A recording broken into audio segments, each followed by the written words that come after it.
شروع ہو رہی ہے، ان کی شروعات میں ہی ایک بہت بڑا اہم پیغام ایمان والوں کے لیے ہے۔ اللہ تبارک و تعالیٰ نے قرآن پاک میں کامیابی کسے کہتے ہیں اور کامیاب کون ہیں ان کی پوری فہرست بیان فرما دی۔ سکسیسفل لائف جس کو ڈھونڈتے ہوئے آج مارے ادھر ادھر سرگرداں ہیں ہمارے بچے، جس نے تمہیں پیدا کیا اس سے پوچھیں کہ سکسیس کیا ہے، کامیابی کیا ہے۔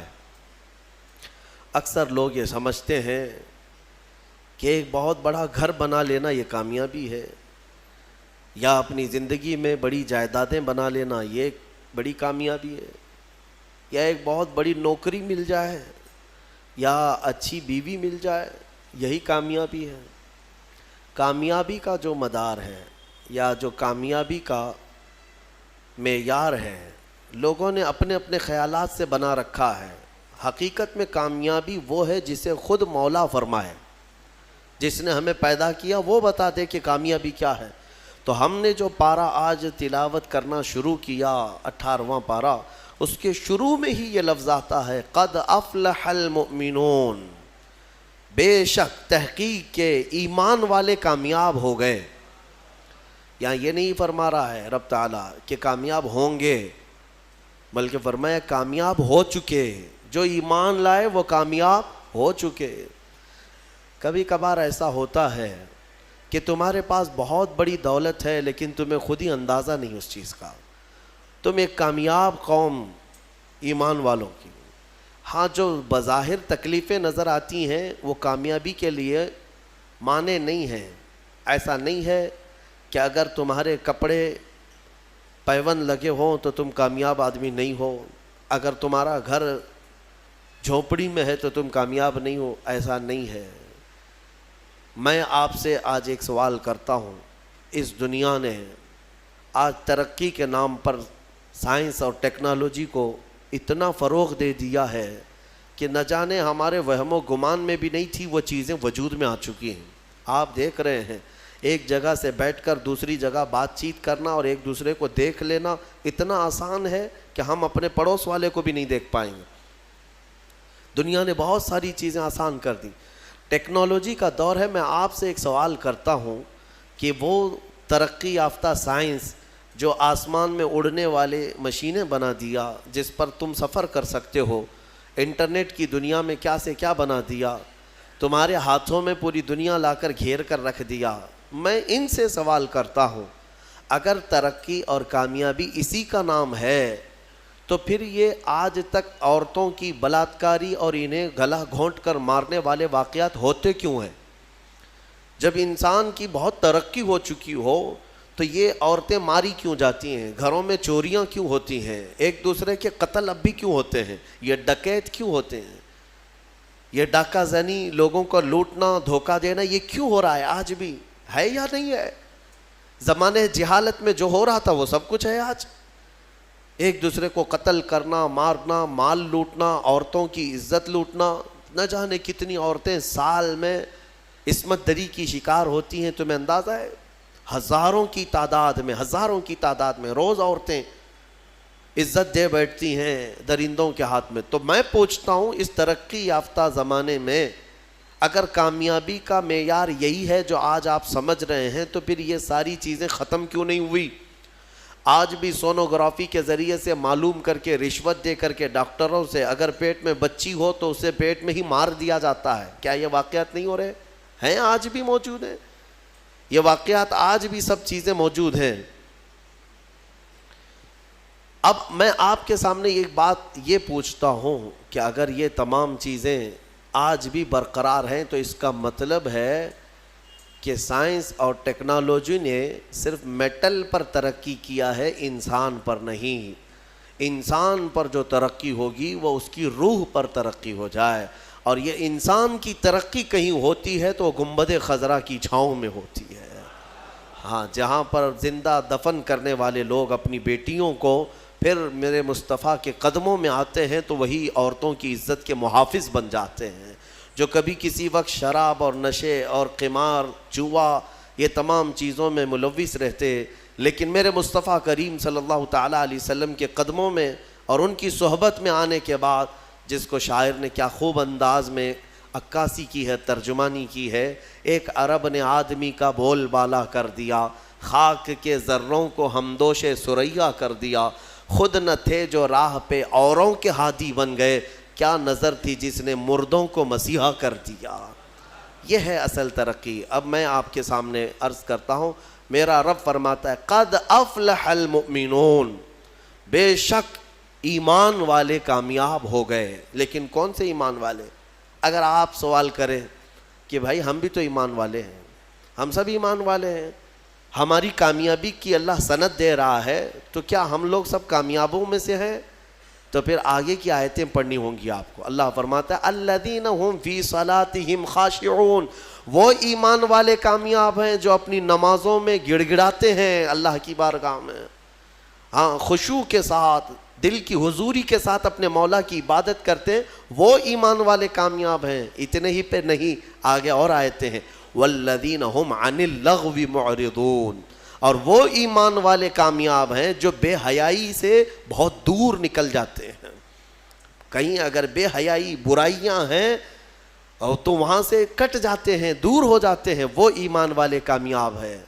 پھر والذین هم للزکاة فاعلون، وہ ایمان والے کامیاب ہیں جو زکوٰۃ کو صحیح طریقے سے ادا کرتے ہیں۔ والذین هم لفروجہم حافظون، یہ آیت بہت اہمیت کی حامل ہے۔ مولا فرماتا ہے وہ ایمان والے کامیاب ہیں جو اپنی شرمگاہوں کی حفاظت کرتے ہیں۔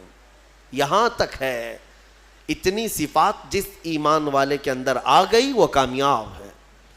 4 چیزیں یہاں پر بیان ہوئی ہیں، ایمان ہے، نماز ہے، بے حیائیوں سے رکنا، زکوٰۃ کا دینا، اور پھر شرمگاہوں کا حفاظت کرنا۔ یہ بہت اہم 4 چیزیں قرآن میں بیان کی گئی ایمان والوں کی صفات میں۔ یہ 4 چیزیں جس کے ساتھ آئی وہ ایمان والا بہت کامیاب ہے، بہت کامیاب ہے۔ اللہ تعالی ہمیں ان تمام چیزوں پر عمل کی توفیق عطا فرمائے۔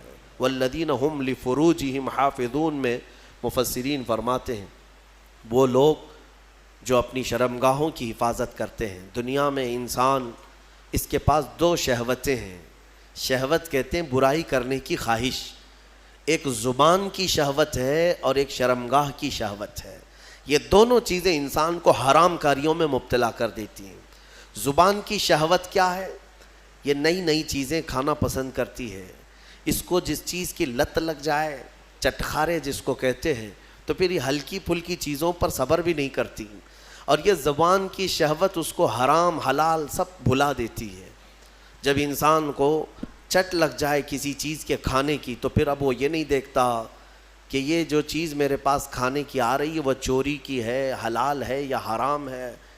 میاں گوشت کھانے کی خواہش ہو گئی تو یہ تحقیق کرنا بھی چھوڑ دیا، آخر یہ ذبح کیا ہوا ہے یا مرا ہوا ہے، کچھ پتہ نہیں۔ میں نے اس سے قبل بھی کئی مرتبہ اعلاناً یہ کہا ہے، ممبئی کی سرزمین پر ایک ہوٹل والے پیزا بیچ رہے ہیں، اور جو نان ویج پیزا ہے مسلم ہوٹل ہے، کھانے والے لے بھی جا رہے ہیں، پیزا کا شوق ہے۔ بعد میں پتہ چلا کہ ہوٹل کا مالک خنزیر کا گوشت بیچتا ہے، اس پیزے میں پورک ہے، پورک بیچا جاتا ہے۔ باضابطہ اس سے کسی نے فون کر کے پوچھا بھی کہ صاحب آپ تو مسلمان ہیں، آپ یہ سور کا گوشت کیسے بیچ رہے ہیں اس پیزا میں؟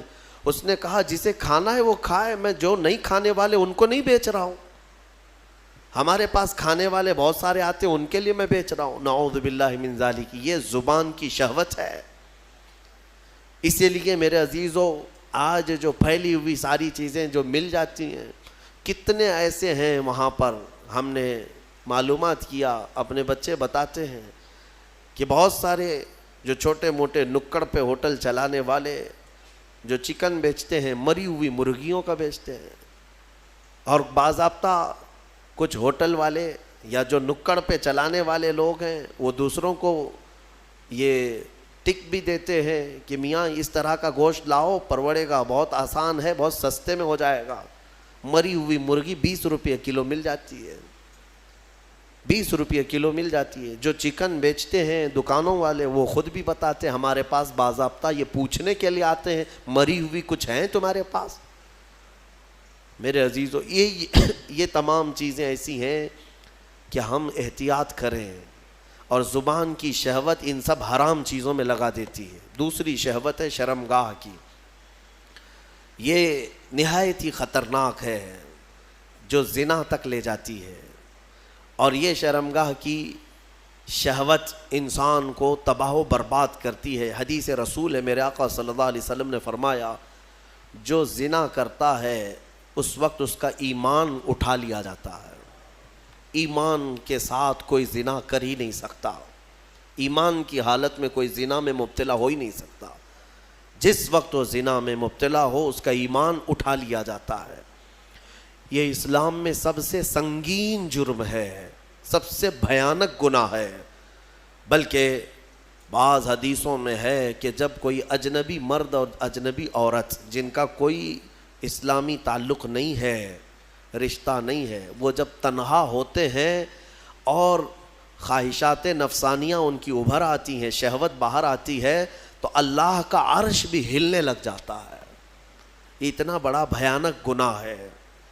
اللہ تبارک و تعالی سخت ترین عذاب ان لوگوں کو دے گا جو زنا میں مبتلا ہیں۔ بلکہ ایک روایت یہ ملتی ہے قیامت کے دن وہ لوگ آئیں گے جو زنا میں مبتلا تھے، اور انہیں ننگا لایا جائے گا، اور ان کی شرمگاہوں پر لوہے کے سلاخوں سے فرشتے آگ تپا کر کے داغ رہے ہوں گے ان کی شرمگاہوں کو، وہ عورتیں ہوں یا مرد ہوں، ان کو تپایا جا رہا ہوگا، اور اس کی بدبو اس قدر سخت ہوگی کہ پورے اہل محشر ان سے پریشان ہو چکے ہوں گے۔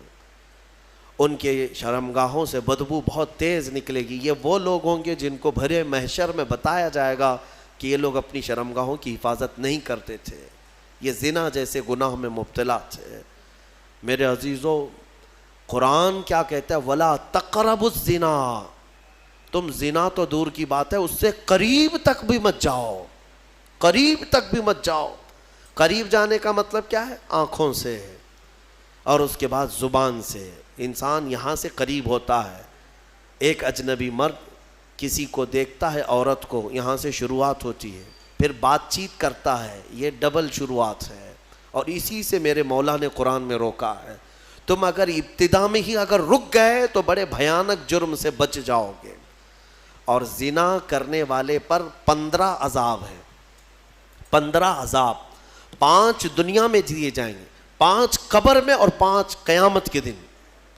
5 جو دنیا میں دیے جائیں گے وہی سخت ہیں کہ اس کے چہرے کا نور ختم کر دیا جائے گا، اس کا رزق ہٹا دیا جائے گا، اس کی اولاد سے صالح اولاد ختم کر دی جائے گی، نسل خراب ہو جائے گی۔ زنا کے جو 5 عذاب ہیں دنیا میں وہی سخت ہیں، چہرہ بگڑ جائے گا، بارونق نہیں ہوگا چہرہ، بے رونق ہو جائے گا، رزق میں کٹوتی، بے برکتی آ جائے گی۔ ان تمام چیزوں سے مومنین اپنے آپ کو بچائے رکھیں۔ یہ سورہ مومنین ہے، اور اس کے بعد سورہ نور کی ہم نے تلاوت کی۔ سورہ نور میں اللہ تبارک و تعالیٰ نے یہی زنا کی مذمت بیان کی، شروع کی آیتیں ہیں کہ ایک اجنبی مرد یا عورت زنا کر لیں۔ زنا کیا چیز ہے؟ غیر شادی شدہ مرد اور عورت کا ملنا اور اپنا جسمانی سکون حاصل کر لینا، یا شہوات نفسانیہ کو پورا کر لینا، یہی زنا ہے۔ تنہا ہو جانا، ایک دوسرے کو چھو لینا، یا ایک دوسرے کے ساتھ وقت بتانا، گزارنا، جمع کرنا، یہ زنا کے تمام مبادیات کے ساتھ ساتھ ہے۔ اللہ فرماتا ہے الزانیۃ والزانی فاجلدوا کل واحد منہما 100 جلدہ۔ مرد اور عورت دونوں جب زنا کر لیں تو اللہ فرماتا ہے 100 کوڑے مارے جائیں گے انہیں۔ اسلامی حکومت ہو تو 100 کوڑے مارے جائیں گے، اور سب کے سامنے مارے جائیں گے۔ وَلَا تَأْخُذْكُمْ بِهِمَا رَأْفَةٌ فِي دِينِ اللَّهِ إِن كُنتُمْ تُؤْمِنُونَ بِاللَّهِ وَالْيَوْمِ الْآخِرِ۔ مولا فرماتا ہے ان لوگوں کے بارے میں اپنے دل میں ذرا برابر بھی نرمی مت لاؤ اگر تم اللہ پر اور قیامت پر یقین رکھتے ہو، اور ان کے عذاب کو وَلْيَشْهَدْ عَذَابَهُمَا طَائِفَةٌ مِّنَ الْمُؤْمِنِينَ، ان دونوں کی سزا پر سارے مومنین کو گواہ بناؤ۔ سب کے سامنے یہ سزا دی جاتی ہے، لیکن یہ سزا دینا آسان بھی نہیں ہے۔ کوئی آ کر کے ایرا غیرہ بول دیا کہ فلاں زنا کر رہے تھے تو قاضی صاحب فوراً کوڑے مروا دیں گے یا سنسار کر دیں گے، ایسا نہیں ہے۔ 4 گواہ کا ہونا ضروری ہے جنہوں نے ایسا دیکھا ہو جیسے سوئی میں دھاگا پیروتے ہوئے دیکھا ہو، اور چاروں جو ہے وہ شرعی گواہ ہوں، ہاں تب جا کر کے یہ زنا کا ثبوت ہوتا ہے، پھر اس کے اوپر سزائیں ہوتی ہیں۔ بہرحال یہ ایک بھیانک جرم ہے، اللہ تعالیٰ اس سے ہم